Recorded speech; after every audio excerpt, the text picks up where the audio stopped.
FPL managers, and welcome to the beginning of the trilogy, the final 3 game weeks of the season. We don't think there's going to be any more double game weeks coming up now, so this is it. This is the final 3 games, and we'll just quickly recap the previous week. So I myself just got under average. I've been on a decent roll as of late, but the later games in the week sort of came back to bite me. I was looking about 15 points, 20 points ahead before the Manchester City-Manchester United game, but obviously a lot of people still trust in the City assets. But still not a terrible game week. Again, unfortunately, I went for Son over Eriksen. It was 50-50 for me.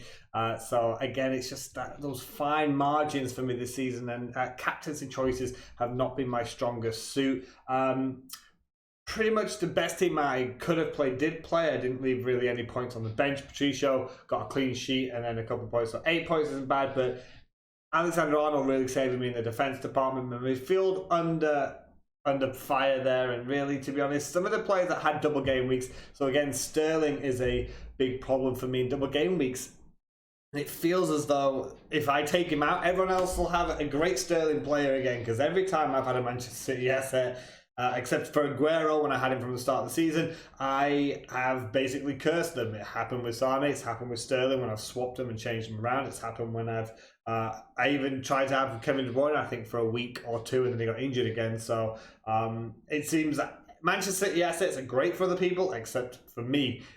This is the second time I've had Sterling for a double game week. I swore I wouldn't captain him this time. Would have been better than captaining Son in hindsight, but again, it wouldn't have been a particularly amazing game week. So as for me, things are just sort of winding down. If I can get top on 500k for this season, I think that'd be a half decent return, considering a couple of game weeks ago I was over 1 million, and I've dropped now again to about 750,000. So it's not great. It's not been a good season for me, but I'm telling you now, next season will be a lot better. So recapping the predictions and having a look at last week. So Burnley have a cross 2-2 against Chelsea, and surprisingly, it was a good result. But again, Chelsea is so inconsistent. I didn't think Burnley would have that much away. But even the Burnley assets that people would take a risk on, like Woods and Barnes, got a goal or an assist in that situation. So that's why it's a cross. Leicester City getting a cross as well.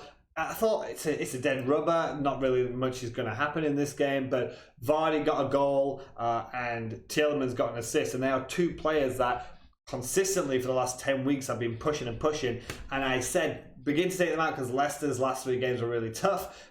If I'd have just stuck with Vardy for just 1 more week, I would have had a pretty good return up front there, but there you have it. That's just the way it is. I took him out 1 week too early, and that's something as well that we learn from the idea of loyalty. Maybe next season I'm going to really stick by players, but that again bit me this season when I really stuck by Richarlison. He finally came through for a little bit of a haul, but it wasn't worth the sort of 10 weeks I kept hold of him far too long. And Brighton, I think, was a good guess, because even though in terms of their results, a 0-0 and a 1-0, I know a lot of people will have had their Dunks and their Duffys and and Ryan in goal, so they got a good couple of points from the clean sheet. But in terms of points wise, a 0-0 and a 1-0 isn't going to be amazing. So I did put a tick there to avoid, because not a lot happened. However, if you did have a Brighton defender or the goalkeeper, it would have been a pretty decent week. So it's kind of 50-50 on that one, but I'm looking at the results here and I didn't really see a lot going on there.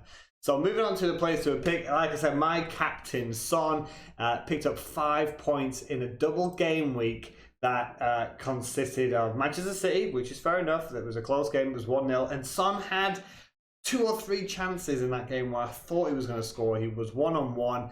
I felt like he should have scored in that game.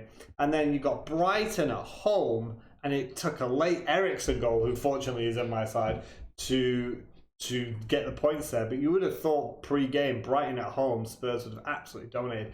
In fact, none of my players to pick performed any kind of expectations in this game week. So Wilson, Bournemouth at home, again, in a weird way similar to Chelsea, they're a bit of an enigma at times. They're either thumping teams 5-0 or getting really good results, or losing poorly.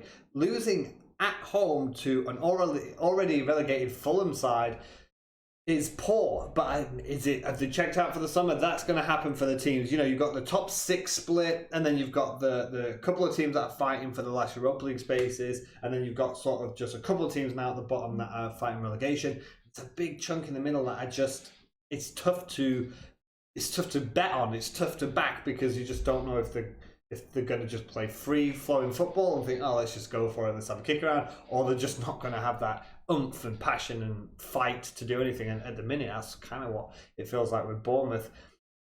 And as you can see as well, Wolves, Jimenez, I think he's the second or third most owned player at this point.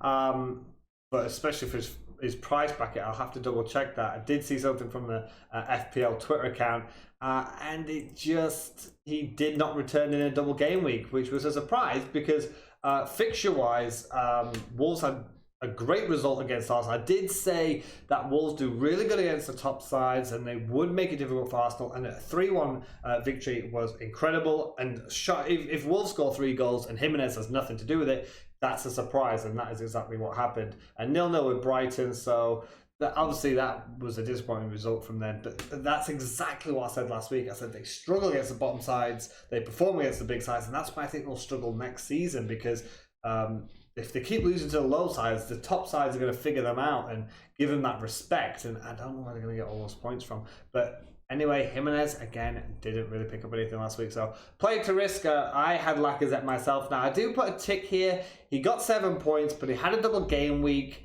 but he didn't blank. You know, even though he got an assist, he got 5 points in the first game, 2 points in the second.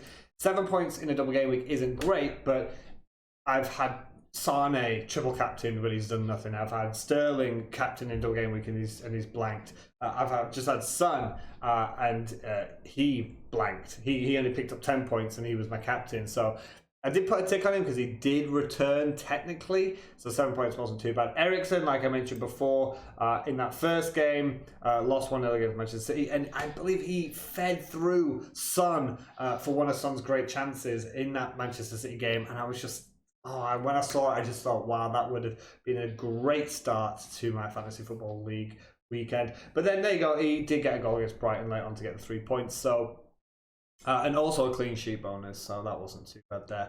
And Andre Gray, my outside punt, I think he was owned at the time by about 1%. Now it's 2.8%.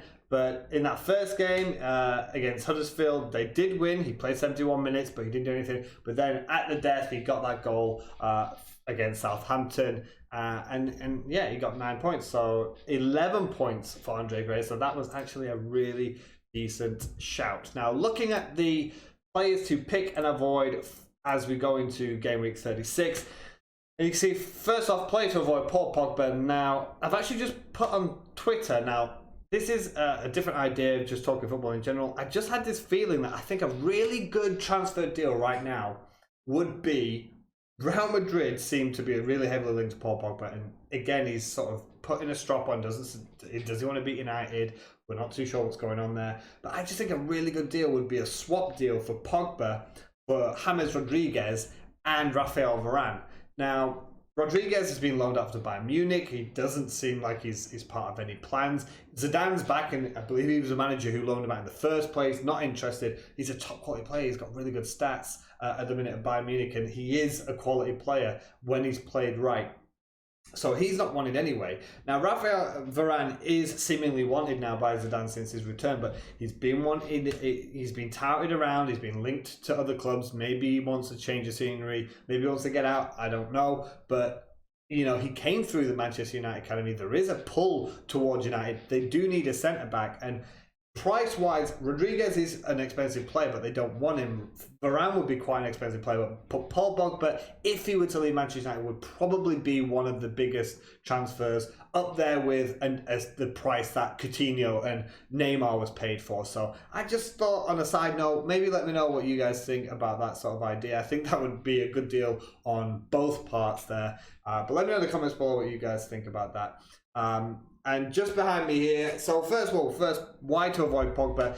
He's just been out of sorts. Like I said, Manchester United have done nothing in the attacking sense. Well, I think someone said it was about 8 hours now.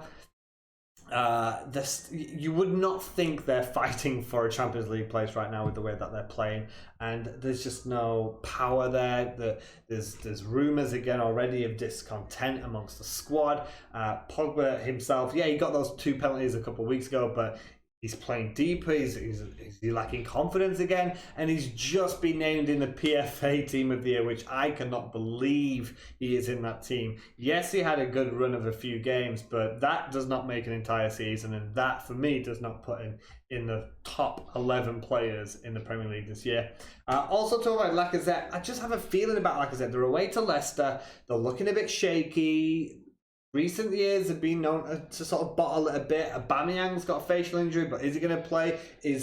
Always the problem with Lacazette is he going to play? Is he going to play 90 minutes or is he going to get dropped? I just have a feeling that Arsenal are not going to have a good time at Leicester, just like they didn't have a good time against Wolves.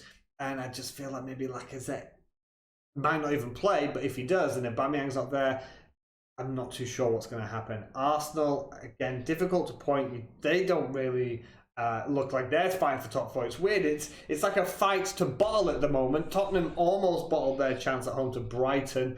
You've got Manchester United picking up points. You've got Chelsea drawing at home to Burnley. You've got Arsenal losing away to Wolves. It's kind of like no team at the minute wants that top four finish, whilst Liverpool and Manchester City are absolutely running away with it and really making a good deal of it to fight for the title. West Ham is my final one to avoid. To be honest, looking at the fixtures this week, there isn't a lot that I do want to avoid. The reason why I'm putting West Ham here is because, again, I look at the other games and I also look at Palace and Everton, but I think that could be pretty interesting. But West Ham at Spurs. Spurs have had a really good start at home in their new stadium. They are fighting for the top. They haven't bottled it yet. They look like they're in good form. They're boosted by that Champions League about to be in a semi-final appearance as well after beating Manchester City. I know that they've just lost in the league, but it was a close game. And I just feel like of all the fixtures, West Ham have got nothing to play for. They've not really been dazzling. They had a dead rubber, but a good match against Leicester City in that 2-2 last game week. But I just feel that all the other teams, there could be some points there. I think West Ham are going to find it difficult away at Spurs. Going on play to pick, you can't avoid Liverpool. Huddersfield get thumped by the top teams. Huddersfield get thumped by most teams, especially away from home. Liverpool thump all teams basically at home, and you put 2 and 2 together, you're going to get 4, aren't you? So you could have a Liverpool, the goalkeeper to the strikers, basically. The only risk here is he going to give Salah, Mane, Firmino a rest? Because it's that dead on. And I know they're fighting for the title, and I know you're going to think, no, they're going to definitely play the strongest team because, they've only got the Champions League. They don't have the FA Cup. They've only got the league and the Champions League to focus on. Can they just get them over the line? But if there's a game to just give Firmino a rest, which obviously I would hate is in my side, but, maybe he'll give one of them a rest. I don't think he'll give... For example, I don't think Firmino and Salah will start on the bench, but you've got a home game against Huddersfield who look like there's no real fight in them as it is. They're already relegated. But again, Huddersfield might think, you know what, this is our last chance to go to Liverpool. Let's go and upset the apple cart and let's just go for it. But I do feel like if there's a game that they're going to get dropped, it's going to be this one. But if not, it's going to be a Liverpool route, at least sort of a clean sheet in that situation. Sterling, I'm going to back my 2 boys here, Sterling and Son. Sterling, I think City might not like it at Burnley. Burnley like to be physical. Manchester City don't really like that kind of football, but the title is almost there. And from now, only with 3 games left, I'm thinking City might not rotate that much. There's 3 games left for them to play plus the FA Cup. They need to clinch the title now. They cannot afford to throw away any points. They don't have anything else really in the back of the mind because the FA Cup will come later. So I do feel like they're going to play their strongest players for the last 3 games. They have to play it, and Sterling is an absolute quality player up there for one of the players of the season. Of course, he was nominated. I think Van Dijk's won it. I don't know if that's official yet, but certainly one of the standout performances this season. I'd be surprised if he doesn't get anything this game week. And Son, at home, he had loads of chances against Manchester City, but didn't really take them. I just feel that at home, Son seems to shine, and I do feel like he's going to do something against West Ham because West Ham's defence is notoriously pretty leaky. Going on to the place, the risk, and you see Zaha, and I'm going to say this for the rest of the season as well. Palace have some nice fixtures. I did mention it before, but they've got Everton at home, Cardiff away, Bournemouth at home. Now, they don't have a lot to play for. I know that their away record is pretty good compared to their home record, but just have a good feeling that Zaha, he got a goal last week, and then he blanked, and he got an assist the week before. I think that Palace have had a pretty decent season all round, and I think he's going to have a good end of the season. Going back to the big man, or the big men that I've backed a few times this season, I'm going to stick with both of them this time. I think Rondon is going to help Newcastle away at Brighton. I know Brighton's just conceded 1 goal in 2 games, but I feel that there's still some fight there, and Newcastle could really... I do believe that they're safe, but I think that they're going to go and attack and have a go. And again, Rondon... I think he'll have a good game. And Mitrovic, Fulham, Cardiff. Now, Fulham are in the best form they've had all season, and after they got relegated. And I think that Mitrovic and Fulham was kind of... They're going to bring Cardiff down with them. I think this is going to be the game where Fulham's going to beat Cardiff, and Cardiff are basically going to confirm their own relegation there. And I think Mitrovic is the man that's going to do it. I think he'll thrive on pulling another team down with him. I know it makes him seem like a bad guy, but I just think that he'd like that kind of attention and pressure to say, like, hey, if we're going down, I'm taking you down with you. But that's my opinion and predictions for this game week. Let me know in the comments below what you guys think about my idea about Paul Pogba's transfer, because United really need an overhaul. Is Solskjaer even going to get an opportunity to have that power, or is he going to have a managing director that's going to call the shots? Who are your players to look at as well for the last few games of the season? Because you're not going to want to do too many points deductions now. Maybe get a player in that's got some good fixtures. So who are the players that you are backing for the rest of this season? So I hope you enjoyed the video, guys. There's only going to be 2 more after this. And I'll probably look into doing a couple of videos post-season, not just on how I've performed and the lessons that I've learned after a very difficult season, but also looking at some of the sort of top 10 lists, like top 10 players, bargain players, and players that disappointed, things like that. So let me know in the comments below what you guys are thinking, and as always, have a good one.